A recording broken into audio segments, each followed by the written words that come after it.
Hello friends, IT technical zone में आपका हार्दिक स्वागत है। प्रिय विद्यार्थियों, निम्न पैटर्न के अनुसार अति महत्वपूर्ण ऑब्जेक्टिव टाइप क्वेश्चन करवाए गए हैं जो कि आने वाली एनसीईआरटी की परीक्षा जो कि सीबीटी के तहत भी हो सकती है और सीटीआई में एडमिशन के लिए जिन विद्यार्थियों ने फॉर्म अप्लाई किया हुआ है उनका एग्ज़ाम भी सीबीटी होगा और all India common entrance test होगा। उसके अंदर 75% जो है वो टेक्निकल क्वेश्चन आएंगे। तो आशा करता हूँ कि सेम क्वेश्चन आपको देखने को मिलेंगे। तो आइए स्टार्ट करते हैं क्वेश्चन नंबर फर्स्ट। मार्किंग उद्देश्य के लिए प्रयोग किए जाने वाले हथौड़े का वजन क्या होता है? तो प्रिय विद्यार्थियों, जब हम किसी जॉब की मार्किंग करते हैं, मार्किंग करने के बाद नेक्स्ट जो ऑपरेशन होता है वो हमारा पंचिंग का होता है और पंचिंग करने के लिए कितने ग्राम के हैमर की रिक्वायरमेंट होती है, ज़रूरत होती है? तो राइट आंसर रहेगा हमारा बी, 250 ग्राम का हैमर पंचिंग करने के लिए करना चाहिए। नेक्स्ट क्वेश्चन, फाइल के फेस पर चौक क्यों लगाया जाता है? एग्जाम के पॉइंट ऑफ व्यू से भी वेरी इंपॉर्टेंट क्वेश्चन रहेगा। जब प्रिय विद्यार्थियों, जब हम किसी जॉब की फिनिशिंग करते हैं तो फिनिशिंग के दौरान जॉब के ऊपर कुछ लाइनिंग हल्की हल्की आनी स्टार्ट हो जाती है। उस लाइनिंग से बचने के लिए फाइल के फेस पर चौक लगा दिया जाता है ताकि जो चौक है वो फाइल के ऊपर जो टीथ होते हैं उसके अंदर आसानी से चला जाता है। जब हम फाइलिंग करते हैं तो जॉब के ऊपर किसी तरह की लाइनिंग नहीं आती है। तो इसलिए राइट आंसर क्या रहेगा? सी, पेनिट्रेशन और पिनियन को कम करने के लिए। कई बार ये क्वेश्चन भी पूछा जाता है, तो पिनिंग ऑफ फाइल क्या होती है? तो फाइल के फेस के ऊपर बारीक छोटे छोटे धातु के कण फंस जाते हैं जिससे हम किसी जॉब पे फाइलिंग करते हैं तो लाइनिंग आनी स्टार्ट हो जाती है। तो फाइल के अंदर जो फंसे हुए चिप्स होते हैं उनको हम बोलते हैं pinning of file. Pinning of file हो जाती है तो उसको ठीक करने के लिए हमें फाइल कार्ड का प्रयोग किया जाता है। आसानी से जो फाइल कार्ड से वो चिप्स है वो आसानी से बाहर निकाले जा सकते हैं। नेक्स्ट क्वेश्चन, फाइन पिच हेक्साब्लेड का उपयोग किया जाता है। तो राइट आंसर रहेगा आपका डी, कंड्यूट और अन्य पतली ट्यूब को काटने के लिए फाइन पिच के हेक्साब्लेड का प्रयोग किया जाता है। क्यों किया जाता है? क्योंकि जो बारीक जो टीथ कटे होते हैं वो पतली जो सीट होती है, ट्यूब होती है, उसके अंदर वो फंसता नहीं है। अगर मोटी पिच के ब्लेड का अगर प्रयोग करते हैं तो वो पतली शीट के अंदर फंस जाते हैं जिसकी वजह से दांते टूट जाते हैं और हमारी जॉब है वो भी खराब हो जाती है। इसलिए फाइन पिच एक्सा ब्लेड का प्रयोग करना चाहिए पतली ट्यूब को काटने के लिए या पतली शीट को काटने के लिए। नेक्स्ट क्वेश्चन देखते हैं, वर्नियर हाइट गेज का कौन सा पार्ट्स मुख्य स्लाइड का इंटरनल पार्ट्स होता है? तो एग्जाम के पॉइंट ऑफ व्यू से भी वेरी इंपॉर्टेंट क्वेश्चन रहेगा। तो राइट आंसर रहेगा आपका ए, जा होती है। वर्नियर जो हाइट गेज होता है, ठीक है ना, उसके बेस के ऊपर एक बीम लगा हुआ होता है और बीम के अंदर जो स्लाइड करती है उसको हम जा बोलते हैं, ठीक है ना। यहाँ लिखा है इंटरनल पार्ट्स, तो वो आपकी जा होती है और वो मूवेबल जा होती है। नेक्स्ट क्वेश्चन, मापने के दौरान वेवल प्रोटेक्टर का कौन सा हिस्सा इनक्लाइंड सतह के कांटेक्ट में होता है?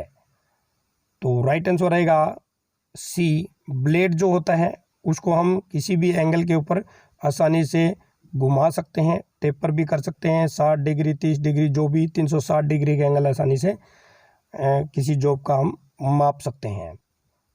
नेक्स्ट क्वेश्चन, अगर वाइस के हैंडल को ज़्यादा टाइट कर दिया जाए तो क्या होगा? तो सिंपल सी बात है प्रिय विद्यार्थियों, ज़्यादा अगर किसी चीज़ को टाइट करेंगे तो स्पिंडल की जो थ्रेड्स हैं वो खराब हो जाती हैं, ठीक है ना। तो राइट आंसर क्या रहेगा? ए। नेक्स्ट क्वेश्चन, मार्किंग टेबल को कास्ट आयरन की क्यों बनाया जाता है? तो एग्जाम के पॉइंट ऑफ व्यू से भी वेरी इंपॉर्टेंट क्वेश्चन रहेगा।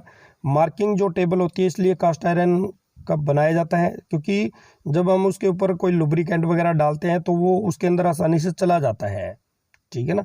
तो कोई भी अगर जॉब जो अगर हम उसके ऊपर रखेंगे या फिर कोई इंस्ट्रूमेंट रखेंगे तो उसके ऊपर आसानी से मूव भी होता है। तो राइट आंसर रहेगा आपका ए, स्वयं लुब्रिकेशन उसके अंदर होता है। नेक्स्ट क्वेश्चन, किस फाइल का प्रयोग डाई और मोल्ड के निर्माण के लिए उपयोग किया जाता है? तो एग्जाम के पॉइंट ऑफ व्यू से भी वेरी इंपॉर्टेंट क्वेश्चन रहेगा। तो राइट आंसर रहेगा ए, रोटरी फाइल।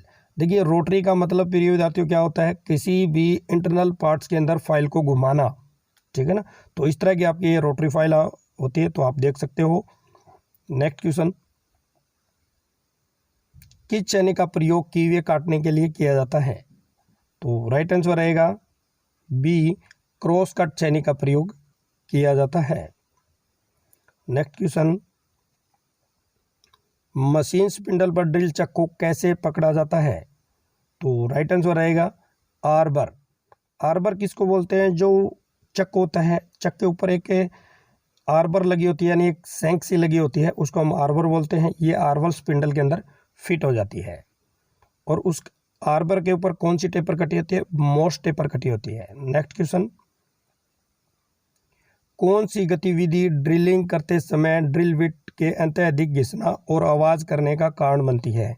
तो इस तरह के जो क्वेश्चन होते हैं प्रिय विद्यार्थियों, जब आप ड्रिलिंग करते हो तो इस तरह की प्रैक्टिकल करके भी देख सकते हो वाकई में ये क्वेश्चन सही है या नहीं है। तो राइट आंसर रहेगा आपका बी, बहुत धीमी गति से फीड दर।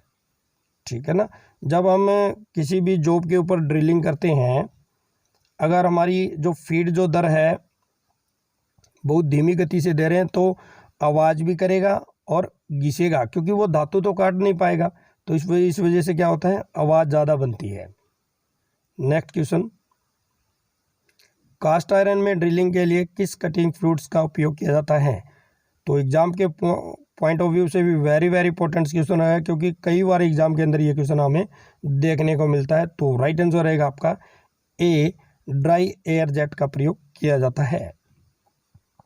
नेक्स्ट क्वेश्चन, बेंट स्निप का उपयोग किया जाता है। तो बेंट का मतलब क्या होता है प्रिय विद्यार्थियों? आगे से मुड़ा हुआ। स्निप का मीन्स क्या होता है?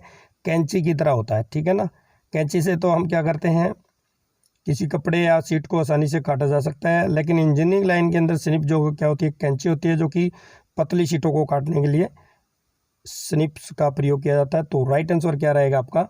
डी रहेगा, सर्कुलर काटने के लिए, यानी किसी भी गोलाई के अंदर काटने के लिए तो बेंट स्निप का प्रयोग किया जाता है। और जो स्ट्रेट जो स्निप होती है, तो सीधी रेखा में किसी भी सीट को काटने के लिए स्ट्रेट स्निप का भी प्रयोग किया जाता है। Next question, zinc coated iron का नाम बताइए। तो एग्जाम के पॉइंट ऑफ व्यू से वेरी वेरी इंपॉर्टेंट क्वेश्चन रहेगा। तो राइट आंसर रहेगा आपका जस्ता चढ़ा हुआ लोहा। ठीक है ना, जिंक की कोटिंग करने के बाद किसी भी पाइप के ऊपर या फिर सीट के ऊपर करने के बाद उसके ऊपर जंग नहीं लग पाता है। नेक्स्ट क्वेश्चन, जंग और घर्षण के लिए कौन सी धातु सबसे अत्यधिक प्रतिरोधित है?